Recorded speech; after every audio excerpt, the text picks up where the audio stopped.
Hello दोस्तों, स्वागत है आपका मेरे यूट्यूब चैनल परीक्षा प्लान में। तो कैसे हैं आप लोग? आई होप अच्छे होंगे। तो जैसा कि आप लोगों को पता है कि एसएसटी के इंपॉर्टेंट क्वेश्चन की मैं प्रैक्टिस करवा रही हूँ।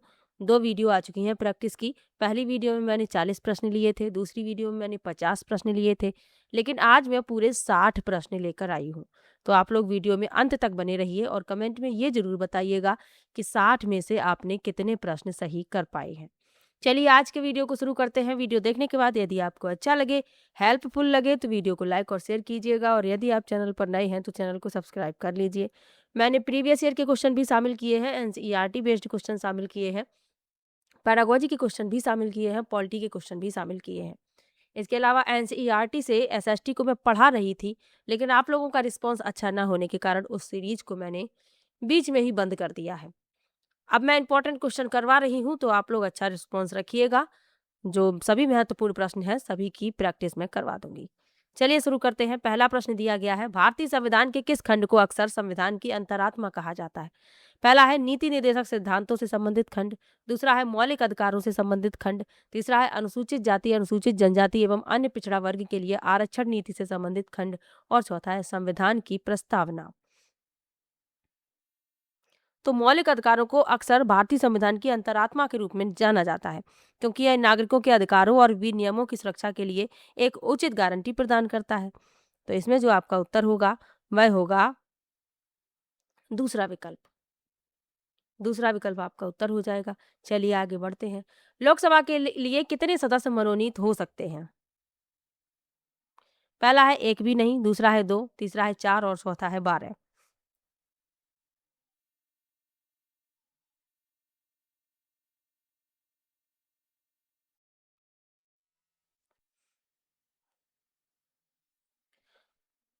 तो लोकसभा के लिए कोई भी सदस्य अब मनोनीत नहीं हो सकते हैं, क्योंकि पहले एंग्लो इंडियन समुदाय के सदस्यों को नामांकित करने का प्रावधान था और राष्ट्रपति द्वारा ये नामांकित किए जाते थे। लेकिन अब इन सदस्यों को मनोनीत करने का जो प्रावधान है वह हटा हटा दिया गया है, यानी अब कोई भी सदस्य मनोनीत नहीं हो सकते हैं। तो इसमें आपका पहला विकल्प उत्तर हो जाएगा, याद रखिएगा। अगला प्रश्न है, न्यायाधीश किसी मुकदमे पर निर्णय देता है? पहला है दलीलों के आधार पर, दूसरा है दिए गए शुल्क के आधार पर, तीसरा है सबूतों के आधार पर, और चौथा है पुलिस तहकीकात के आधार पर। तो न्यायाधीश किसी मुकदमे पर निर्णय साक्ष्यों के आधार पर देते हैं, एविडेंस के आधार पर देते हैं, सबूतों के आधार पर देते हैं। तो तीसरा विकल्प इसमें आपका उत्तर हो जाएगा, on the basis of evidence. तीसरा विकल्प उत्तर है सबूतों के आधार पर। चलिए आगे बढ़ते हैं, अगला प्रश्न देखते हैं। निम्नलिखित में से किस पंथ पर आदिवासी प्रभाव परिलक्षित होता है? पहला है वेंकटेश्वर पंथ, दूसरा है जगन्नाथ पंथ, तीसरा है विश्वनाथ पंथ और चौथा है अमरनाथ पंथ। तो पूछा गया है कि जनजाति प्रभाव किस पर परिलक्षित होता है? तो जगन्नाथ पंथ पर। दूसरा विकल्प इसमें आपका उत्तर हो जाएगा।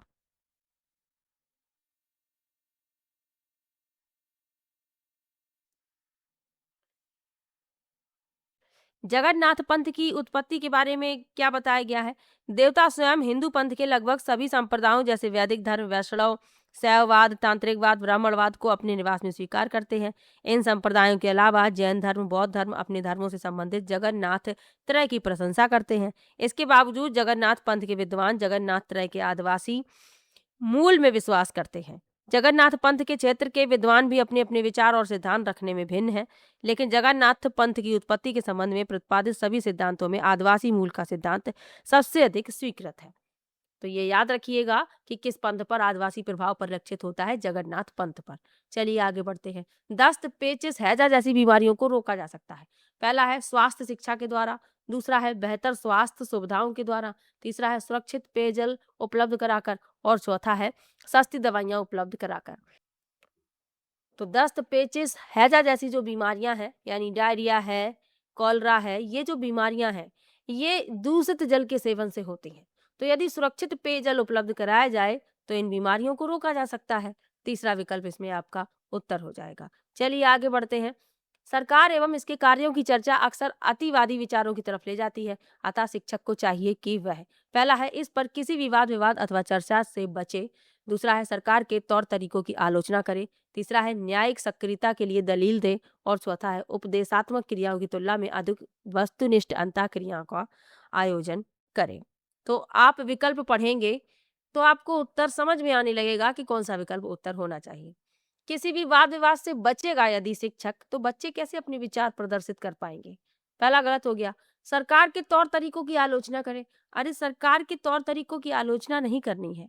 हमसे क्या कहा गया है कि सरकार और इसके कार्यों की चर्चा जो होती है अतिवादी विचारों की तरफ ले जाती है, तो शिक्षक को क्या करना चाहिए?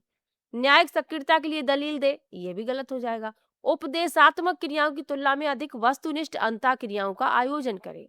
चौथा विकल्प इसमें आपका उत्तर है। चर्चा तब होती है जब स्थिति के संबंध में कोई मतभेद होता है। इसमें छात्रों के बीच प्रश्नों और विचारों का आदान प्रदान शामिल है। चर्चा का उद्देश्य विचारों और दृष्टिकोणों के आदान प्रदान को प्रोत्साहित करना है। तो ये भी याद रखिएगा, इसीलिए चर्चा का आयोजन कक्षा में किया जाता है। अगला प्रश्न है, निम्नलिखित में से किस कारक के विद्यार्थियों व किशोरों के व्यवहार व प्रवृत्ति पर असर के विषय में समाज विज्ञानियों के विचार सबसे अधिक विविधता लिए हुए हैं? पहला है परिवार, दूसरा है विद्यालय, तीसरा है टेलीविजन और चौथा है सहपाठी। तो पूछा गया है कि किस कारक के विद्यार्थियों और किशोर किशोरियों के व्यवहार व प्रवृत्ति पर असर के विषय में समाज विज्ञानियों के विचार सबसे अधिक विविधता लिए हुए हैं? तो वह है टेलीविजन, यानी कि टीवी। तीसरा विकल्प उत्तर हो जाएगा।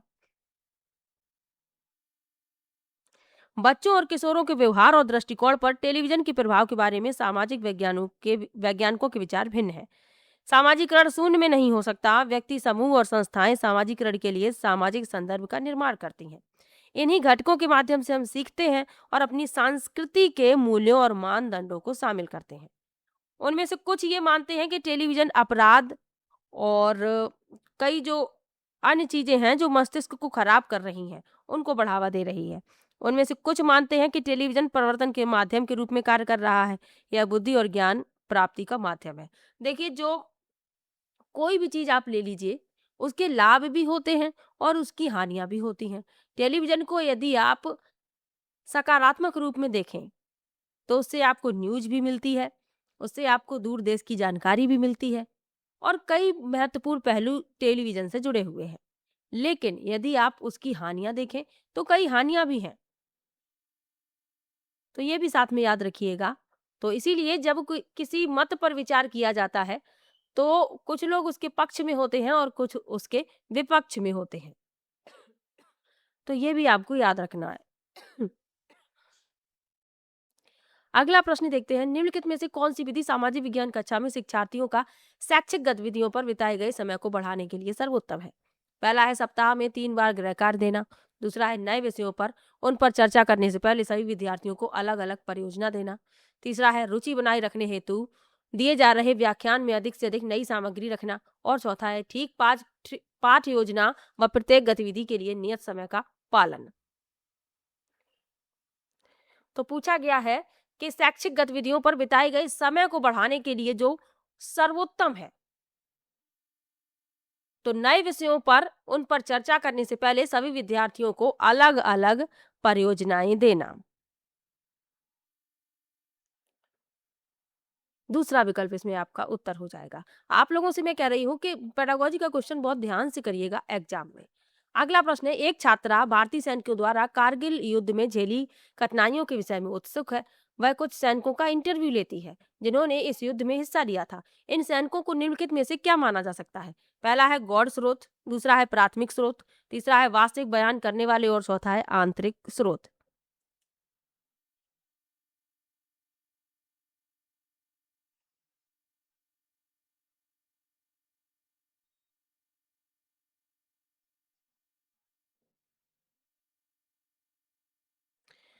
तो एक छात्रा जो है सीधा सैनिकों का इंटरव्यू ले रही है और उनसे पूछ रही है, क्योंकि युद्ध में झेली गई कठिनाइयों के विषय के बारे में वह जानना चाहती है।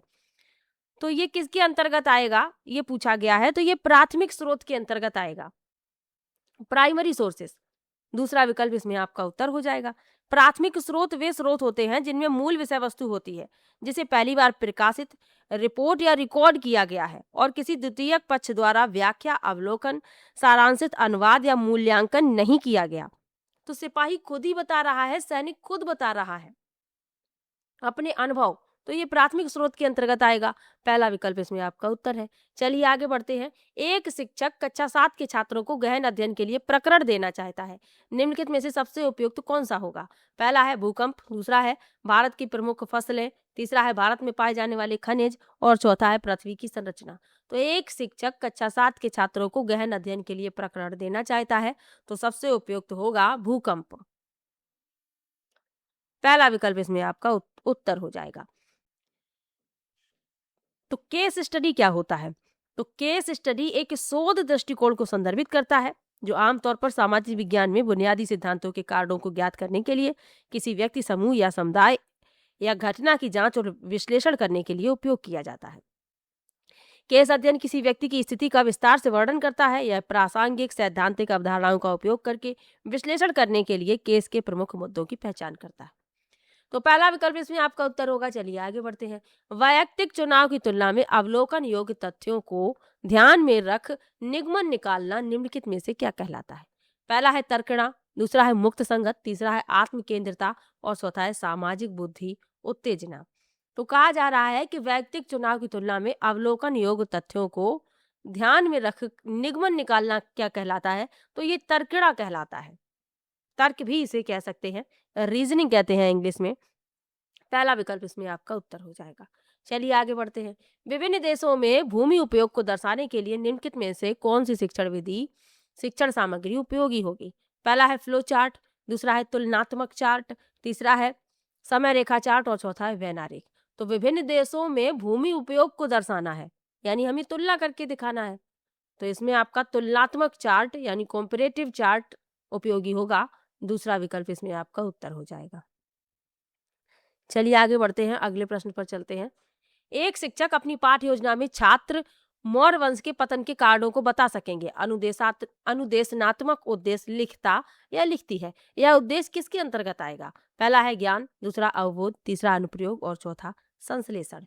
तो ये अवबोध के अंतर्गत आएगा। बोध जिसे कहते हैं, समझ जिसे कहते हैं, अंडरस्टैंडिंग जिसे कहते हैं।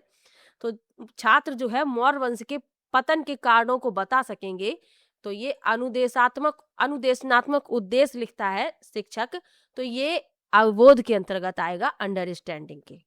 दूसरा विकल्प इसमें आपका उत्तर हो जाएगा। चलिए आगे बढ़ते हैं, अगले प्रश्न पर चलते हैं। निम्नलिखित में से किसके अतिरिक्त सभी सृजनात्मक चिंतन के अभिलक्षण है? पहला है दी गई समस्या के लिए सदा ठीक ठाक उत्तर देने के सामर्थ्य, दूसरा है विभिन्न स्रोतों से संश्लेषण, तीसरा है किसी समस्या को हल करने हेतु कल्पनाशील व लचीली विधि का उपयोग और चौथा है अर्थपूर्ण व विचारशील निर्णय लेने की क्षमता। तो किसके अतिरिक्त सभी सृजनात्मक चिंतन के अभिलक्षण है? तो दी गई समस्या के लिए सदा ठीक ठाक उत्तर देने के सामर्थ्य, इसको छोड़कर सभी सृजनात्मक चिंतन के अभिलक्षण है। बाकी आप तीनों देख रहे हैं,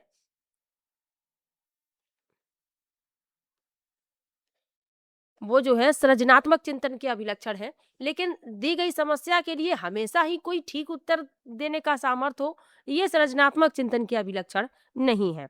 चलिए आगे बढ़ते हैं, अगले प्रश्न पर चलते हैं। एक सामाजिक विज्ञान कक्षा में शिक्षार्थी यह चर्चा आरंभ करते हैं कि विद्यालय के निकट मोबाइल टावर लगाना चाहिए कि नहीं। एक छात्रा कहती है कि टावर से निकलने वाला विकिरण छात्राओं को बीमार कर देगा, और एक छात्रा कहती है कि उसने समाचार में सुना है कि मोबाइल टावर मनुष्यों को बीमार नहीं करते। एक शिक्षिका के नाते आप, पहला है छात्रों को स्थानीय प्रशासन के कार्यालय के बाहर धरना देने के लिए प्रोत्साहित करेंगे, दूसरा है छात्राओं को इस स्थिति पर साक्ष्य एकत्र करने के लिए अभिप्रेरित करेंगी जिससे वह स्थिति का वस्तुनिष्ठ आकलन कर सकें, तीसरा है इस विषय पर कक्षा में संरचनात्मक बहस का आयोजन करवाएंगी और चौथा है कक्षा में इस स्थिति को जानने के लिए पक्ष विपक्ष में चुनाव करवाएंगी। देखिए, धरना तो बाहर नहीं देना है, स्थानीय प्रशासन कार्यालय के बाहर धरना नहीं दिलाना है बच्चों को, तो पहला गलत हो गया। कक्षा में एक संरचनात्मक बहस का आयोजन करवाएंगी, बच्चे थोड़ी देर बाद लड़ने लगेंगे ऐसी बहस यदि आप करवाएंगे तो। और कक्षा में इस स्थिति को जानने के लिए पक्ष विपक्ष में चुनाव करवाएंगी। यदि चुनाव पक्ष में भी रहता है या विपक्ष में, तो क्या शिक्षिका उस टावर को हटवा देंगी यदि पक्ष में चुनाव होगा? तो ये भी कोई अच्छा विकल्प नहीं है। छात्राओं को इस स्थिति पर साक्ष्य एकत्र करने के लिए अभिप्रेरित करेंगी जिससे वह स्थिति का वस्तुनिष्ठ आकलन कर सके। दूसरा विकल्प इसमें आपका उत्तर हो जाएगा। चलिए आगे बढ़ते हैं। राष्ट्रीय पाठ्यचर्या प्रारूप यानी एनसीएफ 2005 के अनुसार उच्च प्राथमिक स्तर पर सामाजिक विज्ञान की विषय वस्तु निम्नलिखित में से किस विषय से ली जानी चाहिए? पहला है इतिहास, नागरिक शास्त्र व भूगोल। दूसरा है इतिहास, भूगोल, राजनीति शास्त्र व अर्थशास्त्र। तीसरा है पर्यावरण विज्ञान, इतिहास, नागरिक शास्त्र व भूगोल। और चौथा है आपदा प्रबंधन, इतिहास, राजनीति शास्त्र व मूल्य परक शिक्षा। तो उच्च प्राथमिक स्तर पर जो एसएसटी की विषय वस्तु है वह किन विषय से ली जानी चाहिए? तो इतिहास, भूगोल, राजनीति शास्त्र और अर्थशास्त्र से, यानी कि हिस्ट्री, ज्योग्राफी, पॉलिटिकल साइंस जिसे कहते हैं, और इकोनॉमिक्स से। दूसरा विकल्प इसमें आपका उत्तर हो जाएगा। चलिए आगे बढ़ते हैं। निम्नलिखित में से किस संदर्भ में समय रेखा सबसे उपयुक्त होगा? पहला है किसी राजवंश का सारांश प्रस्तुत करने में। दूसरा है किसी शासक की उपलब्धियों की व्याख्या करने में। तीसरा है दो राजवंशों की तुलना करने में। और चौथा है प्राचीन भारत के शिक्षण में। तो समय रेखा सबसे उपयुक्त होगी दो राजवंशों की तुलना करने में।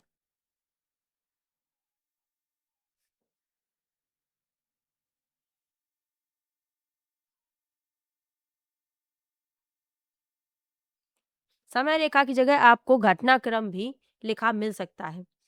तीसरा विकल्प इसमें आपका उत्तर हो जाएगा दो राजवंशों की तुलना करने में। अगला प्रश्न है मानचित्र पर किसी स्थान को दर्शाना संबंधित है। पहला है ज्ञान से, दूसरा समझ से, तीसरा अनुप्रयोग से और चौथा कौशल से। तो मानचित्र पर किसी स्थान को दर्शाना ये स्किल से संबंधित है, कौशल से संबंधित है। चौथा विकल्प उत्तर हो जाएगा। चलिए आगे बढ़ते हैं। बच्चों को कानून का बहुत कम अनुभव होता है, इसलिए कानून पर परिचर्चा करते समय यह महत्वपूर्ण है कि शिक्षक पहला है कानून के सभी पहलुओं को सुस्पष्ट करे। दूसरा है परिचित संदर्भों से अधिक उदाहरण दे। तीसरा है केवल बाल अपराध से संबंधित कानूनों की चर्चा करें। और चौथा है कानून के प्रति डर पैदा करें। तो भैया डर पैदा नहीं करना है बच्चों में। केवल बाल अपराध से संबंधित कानूनों की चर्चा करेंगे तो और कानून के बारे में बच्चे कैसे जानेंगे? कानून के सभी पहलुओं को कैसे आप सुस्पष्ट कर पाएंगे बच्चों के सामने? परिचित संदर्भों से अधिक उदाहरण लें। ये अच्छा है। यही हो जाएगा इस प्रश्न का उत्तर। चलिए आगे बढ़ते हैं। एक सामाजिक विज्ञान की शिक्षिका द्वारा कक्षा में प्रभावी होने के लिए निम्नलिखित में से कौन सी विधि उपयोग में लाई जानी चाहिए? पहला है विचारोत्तेजक विचारोत्तेजक व रुचिपूर्ण गतिविधियों द्वारा शिक्षार्थियों का विषय के प्रति आकर्षण बढ़ाना। दूसरा है प्रत्येक सोमवार को परीक्षा लेकर छात्राओं का ज्ञान वर्धन करना। अब प्रत्येक सोमवार आप परीक्षा लेंगे, बच्चे सोमवार के दिन आएंगे नहीं डर की वजह से। दूसरा विकल्प तो गलत ही हो गया। धीरे सीखने वाले शिक्षार्थियों के विश्वास को बढ़ाने हेतु ढीले ढंग से ग्रेड्स देना, ये भी भाई गलत है। माता पिता को बच्चों की शिक्षा में सम्मिलित करने हेतु गृह परियोजना देना। भाई बच्चों को सिखाना है, माता पिता को नहीं सिखाना है, तो बच्चों के लिए आप गृह परियोजना क्यों देंगे? माता पिता के लिए गृह परियोजना क्यों देंगे बच्चों की शिक्षा में सम्मिलित करने के लिए? उन्हें थोड़ी बच्चों की शिक्षा में सम्मिलित करना है। विचारोत्तेजक व रुचिपूर्ण गतिविधियों द्वारा शिक्षार्थियों का विषय के प्रति आकर्षण बढ़ाना, यानी उनमें रुचि उत्पन्न करना, बच्चे इंटरेस्टेड होकर पढ़ेंगे। पहला विकल्प इसमें आपका उत्तर हो जाएगा। अगला प्रश्न देखते हैं। संविधान पर चर्चा करते समय यह महत्वपूर्ण है कि इसकी चर्चा ऐतिहासिक परिप्रेक्ष्य में की जाए ताकि छात्र जागरूक हो सकें कि पहला है लोकतंत्र की जड़ें भारत में हैं। दूसरा है प्राचीन भारत में गणतंत्र फल फूल रहा था। तीसरा है उपनिवेशवाद के विरुद्ध संघर्षों पर इसका गहरा प्रभाव है।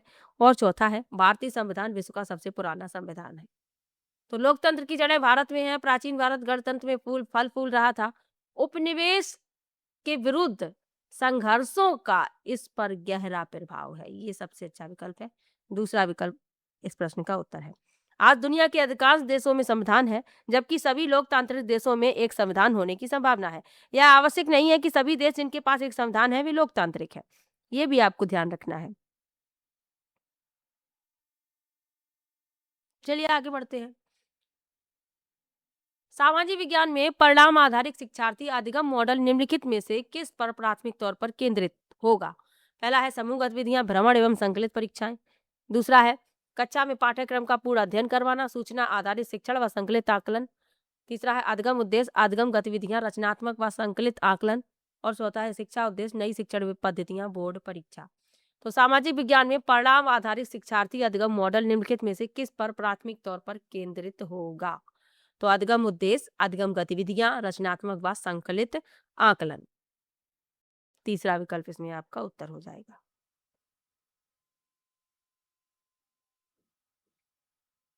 परिणाम आधारित शिक्षार्थी अधिगम क्या है? यह एक ऐसी प्रक्रिया है जिसमें पाठ्यक्रम क्रेडिट के संचय के बजाय उच्च क्रम सीखने और महारत की उपलब्धि पर चिंतन करने के लिए शिक्षा में पाठ्यक्रम मूल्यांकन रिपोर्टिंग प्रथाओं का पुनर्गठन शामिल है। याद रखिए। चलिए आगे बढ़ते हैं। सामाजिक विज्ञान विषय वस्तु का उद्देश्य होना चाहिए। पहला है छात्रों को विश्व में होने वाली घटनाओं से परिचित करवाया जाए। दूसरा है छात्रों को परिचित सामाजिक यथार्थों का आलोचनात्मक अन्वेषण व उन पर प्रश्न उठाकर जागरूक बनाया जाए। तीसरा है छात्रों में राष्ट्रीयता की भावना का विकास किया जाए। और चौथा है विकसित देशों के बारे में जानकारी दी जाए। तो छात्रों को परिचित सामाजिक यथार्थों का आलोचनात्मक अन्वेषण एवं उन पर प्रश्न उठाकर जागरूक बनाया जाए।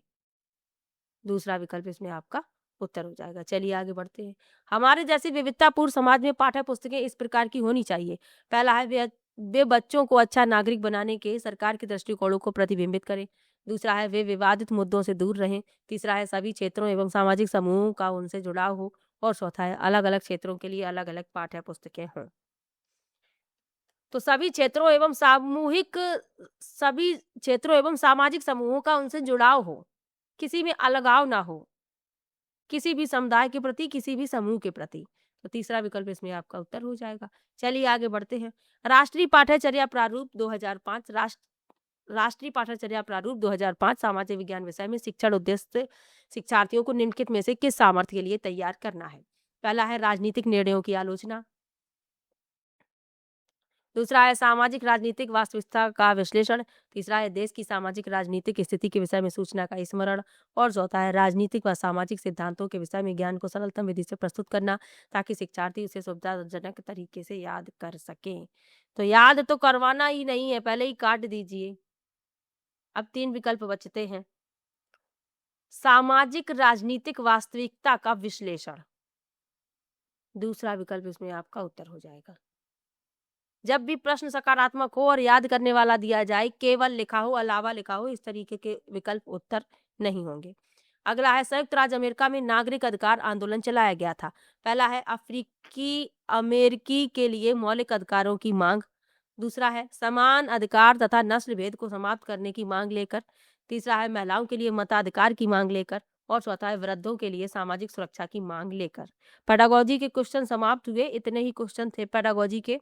अब एनसीईआरटी बेस्ड क्वेश्चन है और पीवाईक्यू भी है। तो संयुक्त राज्य अमेरिका में नागरिक अधिकार आंदोलन अफ्रीकी अमेरिकियों के खिलाफ कानूनी नस्ली भेदभाव को समाप्त करने के उद्देश्य से घटनाओं और सुधार आंदोलनों के एक समूह को संदर्भित करता है। तो इसमें जो आपका उत्तर होगा वह हो जाएगा दूसरा विकल्प, समान अधिकार तथा नस्ल भेद को समाप्त करने की मांग लेकर। अगला प्रश्न है मुख्यमंत्री का चुनाव कैसे होता है? पहला है चुनाव में बहुमत प्राप्त करने वाली पार्टी के अध्यक्ष द्वारा। दूसरा है चुनाव में बहुमत करने वाली पार्टी के विधायकों द्वारा। तीसरा है प्रधानमंत्री के सुझाव पर राष्ट्रपति के द्वारा। और चौथा है गवर्नर की संस्तुति पर भारत के राष्ट्रपति द्वारा। तो मुख्यमंत्री का चुनाव कैसे होता है? चुनाव में बहुमत प्राप्त करने वाली पार्टी के विधायकों के द्वारा मुख्यमंत्री की नियुक्ति की जाती है। शपथ राज्यपाल दिलाते हैं, तो ये भी याद आपको रखना है। चलिए आगे बढ़ते हैं। और प्रधानमंत्री को शपथ राष्ट्रपति दिलाते हैं, ये भी याद रखिए। अगला प्रश्न है निम्नलिखित में से कौन सा लिंग मूलक भेदभाव प्रदर्शित करता है? पहला है लड़कियां लड़कों से ज्यादा मेधावी होती हैं। दूसरा है लड़कियां केवल घर के कामकाज कर सकती हैं। तीसरा है लड़कियां उन तमाम कार्यों को कर सकती हैं जो एक लड़का कर सकता है। और चौथा है लड़कियों को लड़कों के समान अवसर मिलने चाहिए। तो जो लैंगिक रूढ़िबद्धता को प्रदर्शित कर रहा है, लिंग मूलक भेदभाव को, तो दूसरा विकल्प है कि लड़कियां केवल घर के कामकाज कर सकती हैं। क्यों? लड़कियां केवल घर के कामकाज के लिए बनी हैं क्या? लड़कियां तो वो सभी कार्य कर सकती हैं जो लड़के कर सकते हैं। और आज ऐसा कौन सा कार्य नहीं है जो लड़कियां नहीं कर पाती। लड़कियां शिक्षा में भी आगे हैं, लड़कियां हर क्षेत्र में आगे हैं। तो ये जो लैंगिक रूढ़िबद्धता है जो लोगों ने अपने दिमाग में बैठा ली थी, शायद अब दूर उनकी हो गई हो। लड़कियां सिर्फ घरेलू कार्य के लिए नहीं बनी हैं। उनको पहले मौके नहीं मिले, लड़कियों को इतना दबा कर रखा गया, महिलाओं को। जब उन्हें मौके मिले तो उन्होंने अपनी प्रतिभा को निखारा है। ये भी याद रखिए। अगला प्रश्न है, लोकतंत्र में संचार माध्यम एक महत्वपूर्ण भूमिका निभाते हैं। पहला है देश और संसार के बारे में समाचार देने और उनमें होने वाली घटनाओं पर चर्चा करने में। दूसरा है वस्तुओं का विज्ञापन करने में ताकि लोग अपनी पसंद की वस्तुओं को खरीद सकें। तीसरा है क्रिकेट के आयोजनों का प्रसारण करना ताकि लोग घर बैठे इसे देख सकें। और चौथा है विभिन्न प्रकार के मनोरंजन की चीजें प्रस्तुत करना। तो पूछा जा रहा है कि लोकतंत्र में संचार माध्यम एक महत्वपूर्ण भूमिका निभाते हैं। किसकी महत्वपूर्ण भूमिका निभाते हैं? तो समाचार प्रदान करने, देश और दुनिया में होने वाली घटनाओं पर चर्चा करने में। तो इसमें आपका पहला विकल्प उत्तर हो जाएगा। चलिए आगे बढ़ते हैं, अगले प्रश्न पर चलते हैं। अगला प्रश्न दिया गया है, आंध्र क्षेत्र में वंदे मातरम आंदोलन को किस नाम से जाना जाता था? पहला है असहयोग आंदोलन, दूसरा है स्वदेशी, तीसरा है सविनय अवज्ञा और चौथा है खिलाफत। तो आंध्र क्षेत्र में वंदे मातरम आंदोलन को किस नाम से जाना जाता था? स्वदेशी आंदोलन के नाम से। दूसरा विकल्प इसमें आपका उत्तर हो जाएगा। चलिए आगे बढ़ते हैं, अगले प्रश्न पर चलते हैं। निम्नलिखित में से किस विदुषी ने स्त्री और पुरुष के बीच सामाजिक अंतरों की आलोचना पर आधारित पुस्तक स्त्री पुरुष तुलना का लेखन किया था? पहला विकल्प है पंडिता रमाबाई, दूसरा विकल्प है बेगम रुकैया, तीसरा विकल्प है ताराबाई शिंदे और चौथा विकल्प है राज सुंदरी देवी। तो स्त्री पुरुष तुलना ये पुस्तक लिखी गई है ताराबाई शिंदे द्वारा। इनका जन्म हुआ था महाराष्ट्र के बरार प्रांत में। जिन्होंने भारत में उच्च जाति पितृसत्ता और जाति व्यवस्था का विरोध किया। वह सत्यशोधक समाज की सदस्य थीं और सावित्रीबाई फुले और ज्योतिराव फुले की सहयोगी थीं। यह पुस्तक मूल रूप से 1882 में मराठी भाषा में प्रकाशित हुई थी। तो ये भी याद रखिएगा, इंपॉर्टेंट क्वेश्चन है। चलिए आगे बढ़ते हैं, और विकल्प लिखे हुए हैं, इनके बारे में और जान लीजिए। पंडिता रमाबाई कौन थी? तो ये महिलाओं के अधिकार और शिक्षा के लिए कार्यकर्ता थी। भारत में महिलाओं की शिक्षा और बंधन मुक्ति में अग्रणी एक समाज सुधारक थी। तो ये आप याद रखिएगा। और कलकत्ता विश्वविद्यालय के संकाय द्वारा परीक्षा के बाद संस्कृत विद्वान और सरस्वती के रूप में पंडिता की उपाधि से सम्मानित होने वाली ये पहली महिला थी। ये भी आपको याद रखना है। बेगम रुकैया शेखावत हुसैन इनका पूरा नाम था, बेगम रुकैया का। ये आमतौर पर बेगम रुकैया के नाम से जानी जाती हैं। ब्रिटिश भारत की एक बंगाली नारीवादी, विचारक, लेखिका, शिक्षिका, राजनीतिक कार्यकर्ता थीं। उन्हें व्यापक रूप से दक्षिण एशिया में महिला मुक्ति की अग्रणी माना जाता है। इनकी एक पुस्तक है सुल्ताना का स्वप्न।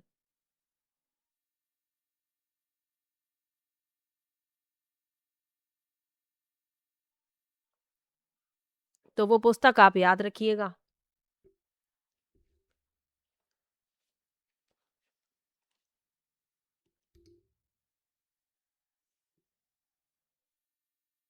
आगे बढ़ते हैं, राज सुंदरी देवी। तो राज सुंदरी देवी की एक पुस्तक है, आत्मकथा है इनकी, आमार जीवन यानी मेरा जीवन। ये 1876 में प्रकाशित हुई थी और ये जो है उनकी आत्मकथा का वर्णन करती है। तो ये भी आप याद रखिएगा। इतनी जानकारी आप लोगों को होनी चाहिए इन लोगों के बारे में। चलिए आगे बढ़ते हैं। 19वीं सदी में ईसाई मिशनरियों ने भारत में क्रिश्चियन शिक्षा को क्यों लागू करना चाहा? पहला विकल्प है संभ्रांत वर्ग को शिक्षित करने के लिए, दूसरा है लोगों के नैतिक चरित्र को सुधारने के लिए, तीसरा है जन सामान्य को शिक्षित करने के लिए और चौथा है भारतीयों को कंपनी सरकार के प्रति वफादार बनाने के लिए। तो 19वीं सदी में ईसाई मिशनरियों ने भारत में क्रिश्चियन शिक्षा को क्यों लागू करना चाहा? लोगों के नैतिक चरित्र को सुधारने के लिए, improve moral character of the people. तो इसीलिए 19वीं सदी में ईसाई मिशनरियों ने सोचा कि भारत में क्रिश्चियन शिक्षा लागू की जाए। चलिए आगे बढ़ते हैं अगले प्रश्न पर।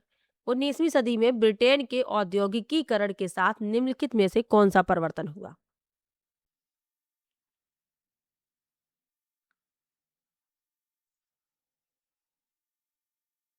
अगला प्रश्न है, 19वीं सदी में ब्रिटेन के औद्योगिकीकरण के साथ निम्नलिखित में से कौन सा परिवर्तन हुआ? पहला है भारत ब्रिटिश उद्योगों को कच्चे माल की आपूर्ति करने वाला प्रमुख देश बन गया। दूसरा है भारत ने ब्रिटिश उद्योगों को सस्ते मजदूर उपलब्ध करवाई। तीसरा है भारत ब्रिटिश औद्योगिक उत्पादों के लिए बड़ा बाजार बन गया। और चौथा है भारत में अनेक उद्योग स्थापित किए गए। तो 19वीं सदी में ब्रिटेन के औद्योगिकरण के साथ कौन सा परिवर्तन हुआ? तो भारत ब्रिटिश उद्योगों को कच्चे माल की आपूर्ति करने वाला प्रमुख देश बन गया। पहला विकल्प इसमें आपका उत्तर हो जाएगा। चलिए आगे बढ़ते हैं, अगले प्रश्न पर चलते हैं। भू राजस्व के कौन से समझौते में राजाओं और ताल्लुकदारों को जमींदार के रूप में मान्यता दी गई?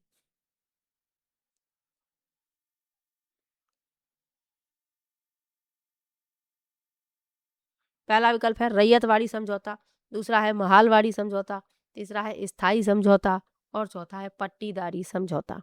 तो भू राजस्व के कौन से समझौते में राजाओं और ताल्लुकदारों को जमींदारों के रूप में मान्यता मिली थी? तो वह है स्थायी बंदोबस्त यानी स्थायी समझौता। अंग्रेजों को 1765 में बंगाल, बिहार और उड़ीसा की दीवानी का अधिकार मिला। ब्रिटिश ईस्ट इंडिया कंपनी का प्रमुख उद्देश्य अपना भू राजस्व संग्रह बढ़ाना था। ब्रिटिश नीतियों का उद्देश्य किसानों और खेती करने वालों पर इसके परिणामों की परवाह किए बिना भूमि से अधिकतम आय प्राप्त करना था। स्थायी बंदोबस्त क्या है? तो स्थायी बंदोबस्त या स्थायी समझौता इसे कहते हैं। तो 1793 में गवर्नर जनरल लॉर्ड कार्नवालिस ने पेश किया था। राजाओं और ताल्लुकदारों को कंपनी के लिए किसानों से किराया भुगतान राजस्व एकत्र करने के लिए जमींदारों के रूप में मान्यता दी गई। जमींदारों द्वारा कंपनी को भुगतान की जाने वाली राशि स्थायी रूप से तय की जाती थी।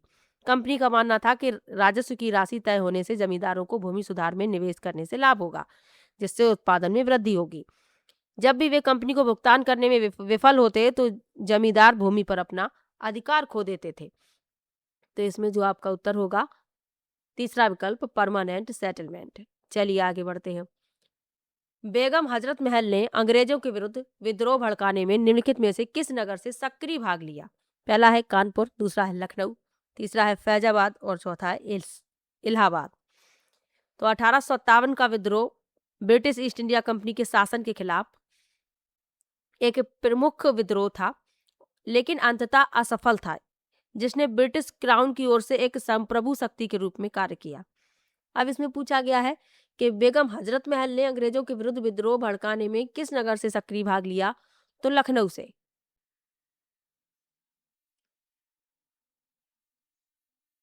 चलिए आगे बढ़ते हैं, अगले प्रश्न पर चलते हैं। निम्नलिखित में से किस अधिनियम के अंतर्गत भारतीय प्रशासन को ईस्ट इंडिया कंपनी से ब्रिटिश क्राउन को स्थानांतरित किया गया? पहला है 1833 का अधिनियम, दूसरा है 1858 का अधिनियम, तीसरा है 1861 का अधिनियम और चौथा है 1868 का अधिनियम।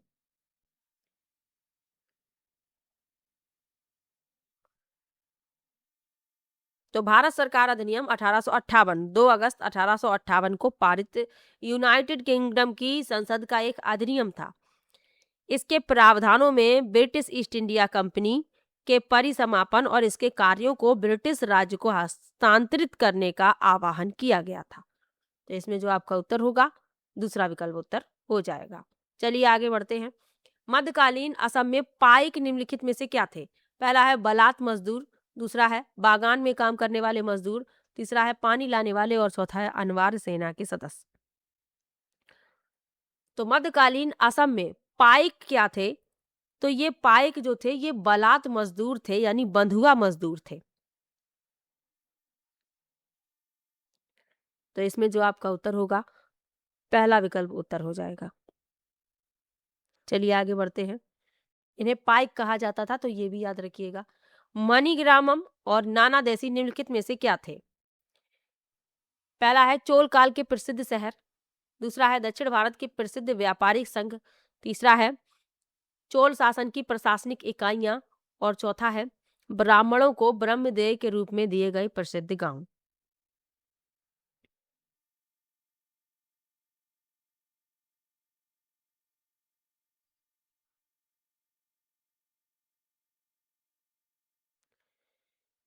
तो थोड़ी सी कहानी जान लीजिए। मध्यकालीन काल के दौरान मध्ययुगीन काल के दौरान प्रशासनिक केंद्र मंदिर शहर साथ ही व्यावसायिक गतिविधियां और शिल्प उत्पादन के केंद्र थे। देश में विभिन्न प्रकार के व्यापारी थे। कुछ बंजारा जैसे व्यापारी थे चूंकि व्यापारियों को कई राज्यों और जंगलों से गुजरना पड़ता था, वे आमतौर पर कारवां में यात्रा करते थे और कुछ कार्यों के लिए संघ का गठन करते थे, जिनका उपयोग उनके हितों की रक्षा के लिए किया जाता था। तो मणिग्रामम और नानादेशी ऐसे ही दो संघ थे।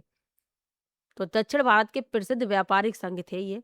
दूसरा विकल्प इसमें आपका उत्तर हो जाएगा। चलिए आगे बढ़ते हैं। नीचे कुछ स्थानों और वर्तमान राज्य के नाम दिए गए हैं जहां अनाज और पालतू पशुओं के प्रमाण यानी साक्ष्य पाए गए हैं। स्थान का नाम और वर्तमान राज्य नीचे मिलाना, पहले बताना है, फिर नीचे विकल्प दिए गए हैं। पहला लिखा है चिरांद, तो चिरांद को मिलाएंगे बिहार से। फिर लिखा है कोल्डी हवा, तो कोल्डी हवा को मिला देंगे, ये सही लिखा हुआ है, उत्तर प्रदेश। उसके बाद लिखा है बुर्ज होम, तो इसका संबंध है जम्मू कश्मीर से यानी कि लिखा हुआ है।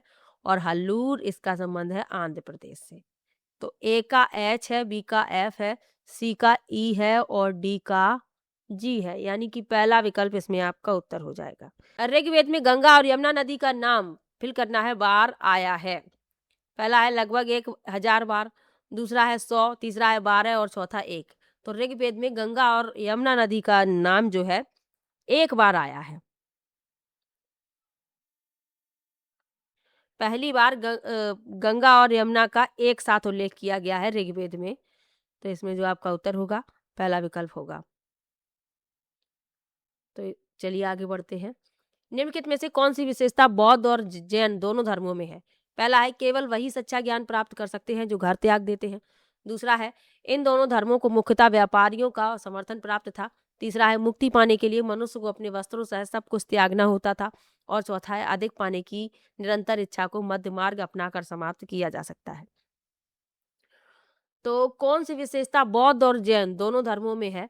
तो केवल वही सच्चा ज्ञान प्राप्त कर सकता है जो घर त्याग देते हैं। घर में रहने से सच्चा ज्ञान नहीं प्राप्त कर सकते। ये समानता है बौद्ध और जैन धर्म में, क्योंकि जो बौद्ध धर्म के संस्थापक थे गौतम बुद्ध, उन्होंने भी गृह त्याग किया था। और महावीर स्वामी ने भी जैन धर्म से जिनका संबंध है, उन्होंने भी गृह त्याग किया था। तो ये दोनों ही बातें याद रखनी है। पहला विकल्प इसमें आपका उत्तर हो जाएगा। चलिए आगे बढ़ते हैं। निम्नलिखित में से किसने कहा था कि उच्च जातियों का उनकी भूमि पर कोई अधिकार नहीं है, क्योंकि वास्तव में भूमि का संबंध देशज लोगों से है, अर्थात तथा कथित निम्न जातियों से? पहला है श्री नारायण गुरु, दूसरा है हरदास ठाकुर, तीसरा है घासीदास और चौथा है ज्योतिराव फूले। तो निम्न जाति के नेताओं में सबसे मुखर जो नेता रहे हैं ज्योतिराव फूले हैं। इनका जन्म हुआ 1827 में। इन्होंने ईसाई मिशनरियों द्वारा स्थापित स्कूलों में पढ़ाई की। बड़े होने पर उन्होंने जाति समाज के अन्याय के बारे में अपने विचार विकसित किए। उन्होंने ब्राह्मणों के इस दावे पर हमला किया कि वे आर्य थे, क्योंकि वे दूसरों से श्रेष्ठ थे। फूले ने तर्क दिया कि आर्य विदेशी थे जो उपमहाद्वीप के बाहर से आए थे और देश के सच्चे बच्चों को हराया और अपने अधीन कर लिया, जो आर्यों के आने से पहले यहाँ रहते थे। जैसे जैसे आर्यों ने अपना प्रभुत्व स्थापित किया, वे पराजित आबादी को नीची निम्न जाति के लोगों के रूप में देखने लगे। तो ये जो कथन है ये ज्योतिराव फूले का ही है। इन्होंने कहा था कि उच्च जातियों का उनकी भूमि पर कोई अधिकार नहीं है, क्योंकि वास्तव में भूमि का संबंध देशज लोगों से है, अर्थात तथा कथित निम्न जातियों से। चौथा विकल्प इसमें आपका उत्तर हो जाएगा। चलिए आगे बढ़ते हैं। शाहजहां द्वारा दीवाने आम बनवाने के संदर्भ में निम्नलिखित में से कौन सा कथन उपयुक्त है? पहला है ताजमहल का सफेद रंग संगमरमर शांति का प्रतीक है। ताजमहल का सफेद संगमरमर शांति का प्रतीक है। दूसरा है राजा का न्याय छोटे बड़े को एक समान मानता है। तीसरा है प्रजा में संतोष बेहतर शासन में सहायता करता है। और चौथा है अपराध की दर को नियंत्रित करना आवश्यक था। तो शाहजहां ने दीवाने आम बनवाया था। इसका बनवाने के संदर्भ में जो कथन उपयुक्त है वह पूछा गया है। तो राजा का न्याय छोटे बड़े को एक समान मानता है, तभी तो न्याय हो पाएगा। न्याय में पक्षपात नहीं होना चाहिए। दूसरा विकल्प इसमें उत्तर हो जाएगा। शाहजहां जो है अकबर के पौत्र थे। अकबर का पुत्र था जहांगीर और जहांगीर का पुत्र था शाहजहां। शाहजहां ने ताजमहल का निर्माण करवाया है, दिल्ली में लाल किला का निर्माण भी करवाया है। तो ये भी आपको साथ में याद रखना है। चलिए आगे बढ़ते हैं। तमिलनाडु के चिंगलेपुट जिला में उत्तर मेरूर के शिलालेख में निर्धारित नियम के कारण निम्नलिखित में से कौन सी सभा के सदस्य नहीं बन सकते थे? कौन सभा के सदस्य नहीं बन सकते थे? पहला है जिनकी उम्र यानी 35 से 70 वर्ष की आयु के लोग। दूसरा है वेदों का ज्ञान रखने वाले लोग। तीसरा है वे जिनके अपने घर थे। और चौथा है वे जिन्होंने अपना हिसाब किताब नहीं दिया था। तो तमिलनाडु के चिंगलेपुर जिला में उत्तर मैरूर के शिलालेख में कुछ नियम बताए गए हैं और उसमें नियम बताए गए हैं सभा के सदस्य बनने के। तो जो लोग अपना हिसाब किताब जिन्होंने अपना नहीं दिया था वो लोग सभा के सदस्य नहीं बन सकते थे। चौथा विकल्प हो जाएगा उत्तर, यानी जिन्होंने अपना लेखा जमा नहीं किया था। तो याद रखिए। चलिए आगे बढ़ते हैं। निम्नलिखित में से कौन सा तथ्य भारत के उत्तरी भागों में गांव प्रमुख ग्राम भोजक के विषय में सत्य नहीं है? नहीं का विशेष रूप से ध्यान आपको एग्जाम में रखना है। पहला है वह प्रायः बड़ा भूस्वामी होता था। दूसरा है उसको पद विरासत में मिलता था। तीसरा है राजा ने उसको कभी टैक्स एकत्र करने के लिए प्रयोग नहीं किया। और चौथा है प्रायः उसके पास दास होते थे और वह भूमि पर खेती करने के लिए मजदूरों को लगाया करता था। तो कौन सा तथ्य भारत के उत्तरी भागों में गांव प्रमुख ग्राम भोजक के विषय में सत्य नहीं है?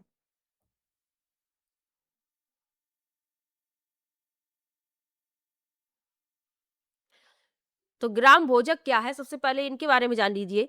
वह ग्राम प्रधान था। कभी कभी सबसे बड़ा जमींदार भी हुआ करता था। उसके पास जमीन का एक बहुत बड़ा टुकड़ा था और वह अपने दासों और भाड़े के श्रमिकों से इसकी खेती करवाता था। उन्होंने एक न्यायाधीश के रूप में और कभी कभी एक पुलिसकर्मी के रूप में भी कार्य किया। ग्राम भोजक का पद वंशानुगत होता। आमतौर पर एक ही परिवार के पुरुष पीढ़ियों तक इस पद पर बने रहते थे। आमतौर पर उनके पास जमीन पर खेती करने के लिए दास और भाड़े के श्रमिक होते थे, लेकिन राजा ने कभी भी उनसे कर वसूल नहीं किया। ये गलत है, ये कथन गलत है, क्योंकि उनसे भी कर लिया जाता था।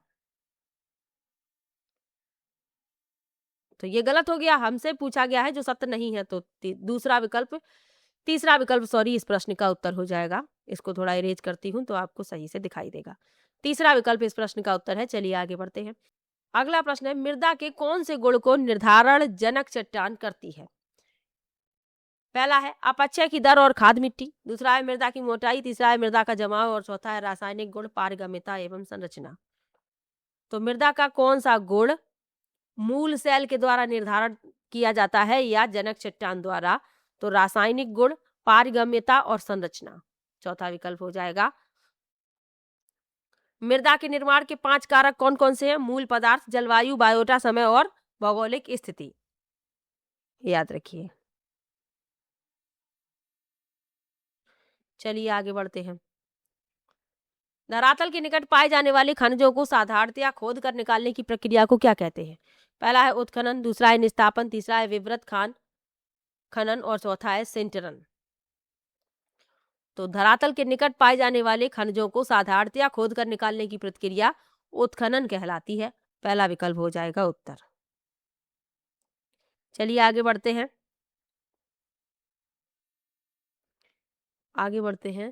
दुनिया की प्राचीनतम चट्टानें निम्न में से कहाँ स्थित हैं? पहला है पश्चिमी ऑस्ट्रेलिया। दूसरा है दक्षिण अफ्रीका। तीसरा है दक्षिण भारत और चौथा है हवाई द्वीप।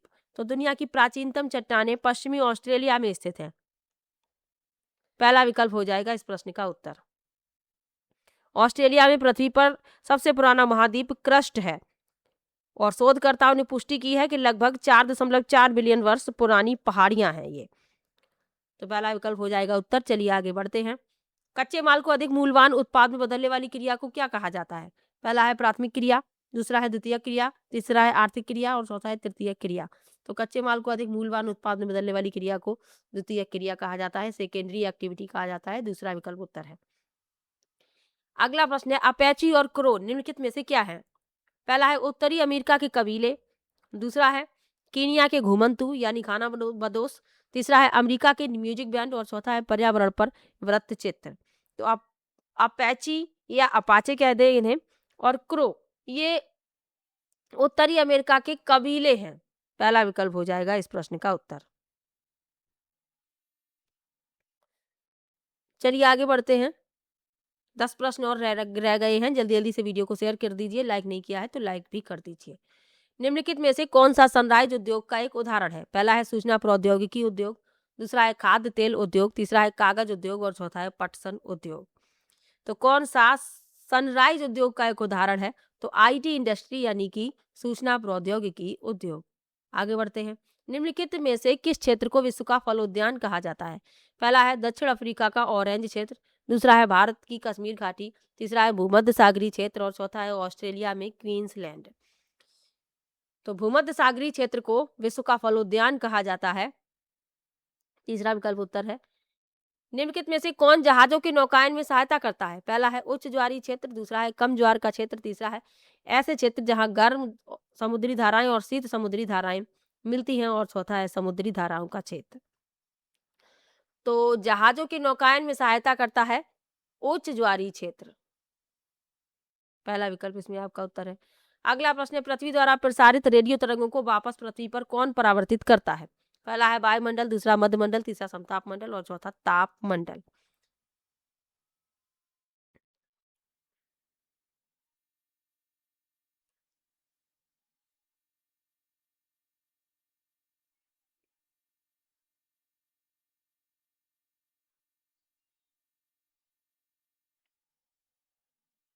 तो इसमें जो आपका उत्तर होगा वह हो जाएगा आपका थर्मोस्फीयर यानी कि तापमंडल। अब आपसे पूछ लिया जाए कि ओजोन परत कहाँ पाई जाती है? समताप मंडल में। इसी में वायुयान उड़ाए जाते हैं, ये भी याद रखिए। और ओजोन दिवस 16 सितंबर को मनाया जाता है। अब आपसे पूछ लिया जाए कि मौसमी घटनाएं कहाँ संपन्न होती हैं? तो मौसमी घटनाएं क्षोभ मंडल में संपन्न होती हैं जो पृथ्वी के सबसे निकट है, ये भी याद रखना है। चलिए आगे बढ़ते हैं।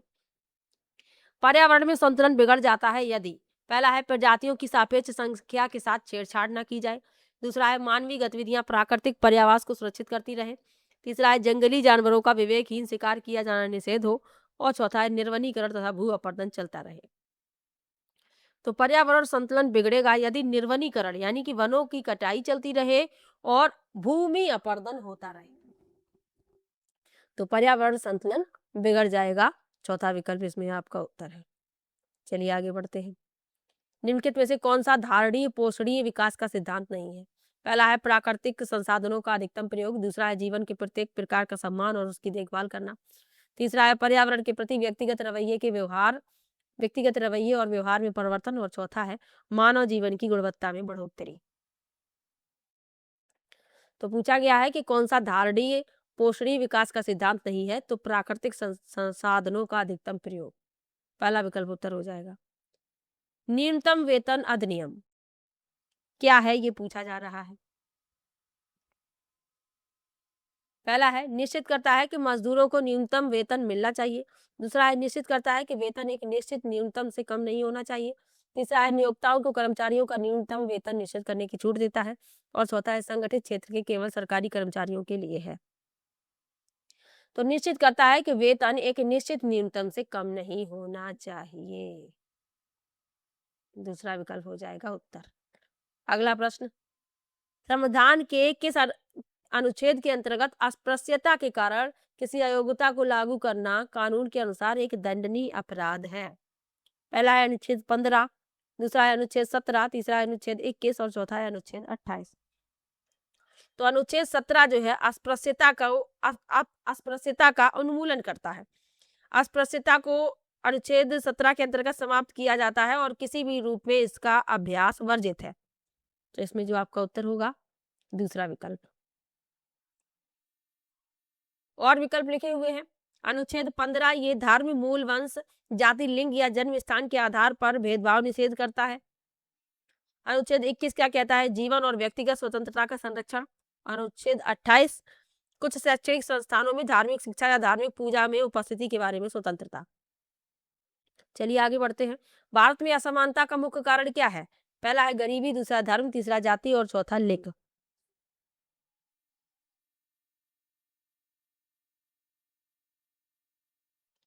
तो भारत में असमानता का मुख्य कारण है गरीबी, पहला विकल्प हो जाएगा उत्तर। आगे बढ़ते हैं।